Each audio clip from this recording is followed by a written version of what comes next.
RJ Shekhar భాషపై దాడి జరిగినటువంటి ఘటన చోటు చేసుకుంది. అయితే ప్రస్తుతం రాజ్ తరుణ్ అడ్వకేట్ మధు శర్మ గారు ఉన్నారు. సార్ చెప్పండి సార్, ఎప్పుడు జరిగింది ఈ ఘటన? నిన్న రాత్రి ఆర్జే శేఖర్ భాష ఆంధ్రప్రభ అనేటువంటి న్యూస్ ఛానల్లో లైవ్ షో ఒకటి ఏదో షో వాళ్ళ డిబేట్ ఇంటర్వ్యూ ప్లాన్ చేస్తుండగా తను మీకు అందరికీ తెలిసిందే కొన్ని రోజులుగా ఉన్నటువంటి వివాదం రాజ్ తరుణ్ లావణ్య ఆర్జే శేఖర్ భాష మీద నడుస్తున్నటువంటి వివాదం మీ అందరికీ తెలిసిందే.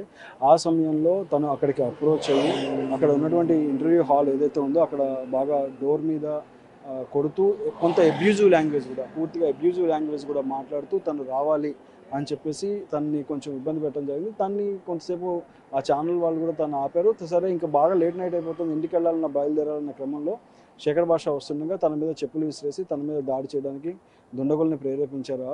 సో తీవ్రంగా కొంచెం గాయపడటం జరిగింది. మజిల్స్ అంతా బాగా పెయిన్ తోటి తన హాస్పిటల్స్లో జాయిన్ అవ్వడం జరిగింది. సో డాక్టర్స్ కూడా తనకి ట్రీట్మెంట్ చేస్తున్నారు. పూర్తి స్థాయిలో ట్రీట్మెంట్ కూడా తనకు అందుతోంది. ఆ దుండగులు ఎవరనేది పోలీసు వారు డిటెక్ట్ చేస్తారండి. వాళ్ళు ఖచ్చితంగా పట్టుకుంటారని మేము అనుకుంటున్నాము.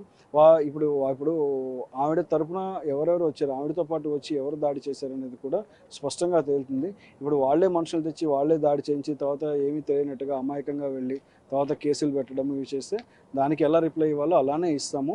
పైపెచ్చు నిన్న మేము కూడా జూబ్లీ హిల్స్ పోలీస్ వారు నిన్న తనని అర్ధరాత్రి ఇక్కడ అరౌండ్ 12-12:30 గ్యాప్లో తను ఇక్కడ జాయిన్ చేయడం జరిగింది.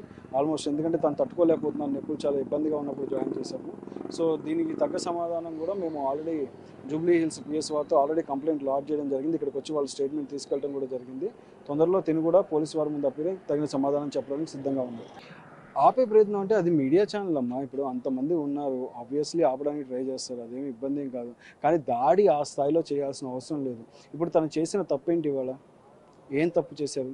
తను చేసేది ఒకటే, ఒక సోషల్ కాజ్లో డ్రగ్స్కి బలైపోతున్న ఆడపిల్లలు ఎందుకు బలైపోతున్నారు, ఈ ఆడపిల్లల్ని కాపాడాలి, అది ఎవరి వల్ల బలవుతున్నారు, ఎలా బలవుతున్నారు అనేది తనకున్న సాక్ష్యాధారాలతో తను చూపించడానికి ప్రయత్నిస్తున్నాడు. అది కాదు తప్పు అనే తప్పుడు సాక్ష్యాధారాలను వాళ్ళు చూపించుకుంటే అయిపోతుంది కదా. అంటే ఎందుకని అఫెండ్ ఫీల్ అయ్యి తన మీద ఈ దాడులు చేస్తున్నారు?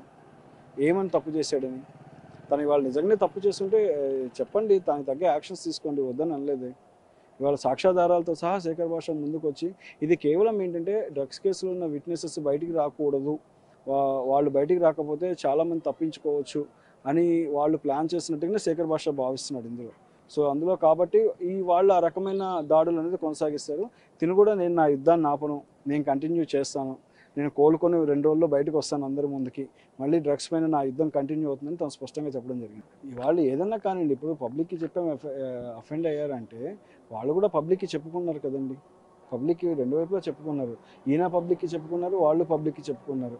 అంటే ఉండి సాక్ష్యాధారాలతో ప్రూవ్ చేశారు, జరగబోతుందేమో, సాక్ష్యాధారాలు ఉన్నాయి కాబట్టి దాడి చేస్తే శేఖర్ భాష అనేవాడు లేకపోతే కనుక డ్రగ్స్ మాఫియా అది బయటికి రాదేమో, అతను లేకుండా చేస్తే అయిపోతుంది కదా అని ఆలోచించే వాళ్ళు కూడా డెఫినెట్గా ఇందులో శేఖర్ భాష కుటుంబానికి, రాజ్ తరుణ్ గారికి, రాజ్ తరుణ్ కుటుంబానికి ఇద్దరికీ ప్రాణహాని ఉంది. ఈ కేసులో డ్రగ్స్ మాఫియాని బయటికి తీయడంలో వీళ్ళు చేస్తున్న కృషిని తట్టుకోలేక ఆ మాఫియా వెనకాల ఉన్నటువంటి ముఠాలో ఉన్నటువంటి పెద్ద పెడ్లర్లు, పెద్దవాళ్ళు అందరూ భయపడుతున్నారు. డ్రగ్స్ వల్ల సఫర్ అయ్యి జీవితాలు పాడైపోతున్నాయి, మేము రీహాబిలిటేట్ అవుతాము, మేము మారాలి అనుకుంటున్నాము, మేము నిజంగా మా జీవితాల్లో మా కెరియర్లని లీడ్ చేయాలి, మేము మంచిగా పెళ్ళిళ్ళు చేసుకొని కుటుంబాలతో చక్కగా ఉండాలి అనుకునే వాళ్ళని ఖచ్చితంగా వెనకుండి వాళ్ళకి అండ కల్పిస్తాము. మన బిగ్ టీవీ సాక్షిగా చెప్తున్నాను, వాళ్ళకి మనం మంచి సపోర్ట్ ఇద్దాం, మిమ్మల్ని కూడా మేము పార్టిసిపేట్ చేసేలా చేస్తాము. ఖచ్చితంగా పిల్లలకి వాళ్ళు ఎవరైనా ముందుకు వస్తే వాళ్ళకి ఎవరున్నారు ఏంటి అనేది ఖచ్చితంగా చేద్దాం. ఇవాళ తెలంగాణ ప్రభుత్వానే కాదండి, ఇవాళ ఎంటైర్ ఇండియాలోనే డ్రగ్స్ అనేది హాట్ టాపిక్. ఇండియాలో కన్జ్యూమింగ్ ఆఫ్ డ్రగ్స్ లెవెల్స్ పెరుగుతున్నాయి. కానీ మన దగ్గర ఇప్పుడు స్పెషల్ డ్రైవ్ చాలా నడుస్తుంది. ఈ డ్రగ్ మాఫియాని ఎండకట్టాలని నడిచేటువంటి స్పెషల్ డ్రైవ్లో ఎట్టి పరిస్థితుల్లో ఎందులో వెనక్కి తగ్గే ఉద్దేశం లేదని తను స్పష్టంగా చెప్పాడు కూడా. అయితే చూస్తున్నాం కదా, ఆ శేఖర్ భాష మీద జరిగినటువంటి ఘటన కేవలం డ్రగ్స్కి సంబంధించినటువంటి బాధితులు ఎవరైతే ఉంటారో వాళ్ళ గురించి ఎవిడెన్స్ సేకరిస్తున్నటువంటి టైంలోనే ఈ దాడులు అనేది చేస్తున్నారు. ఖచ్చితంగా కూడా ఎన్ని దాడులు జరిగినా, ఎంత ప్రమాదం పొంచి ఉన్నా డ్రగ్స్ మీద మాత్రం ఖచ్చితంగా ఫైట్ చేస్తాము. ఎవరైతే బాధితులు ఉన్నారో బాధితులందరూ కూడా బయటికి రావాలి, వాళ్ళకి ఎప్పుడు మేము అండగా ఉంటాము అని చెప్పేసి అటు అడ్వకేట్ చెప్తున్నటువంటి పరిస్థితి ఉంది. కెమెరామెన్ చైతన్యతో సుజాత, మాదాపూర్.